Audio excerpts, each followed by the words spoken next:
Right, here's a little quick tip for doing some neat tiling trims.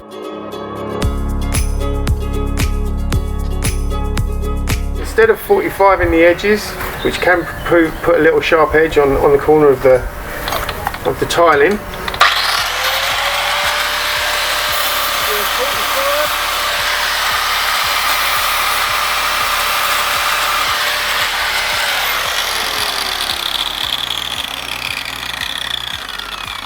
cut a little notch out the back, 45, get a Stanley knife and just score along the bottom,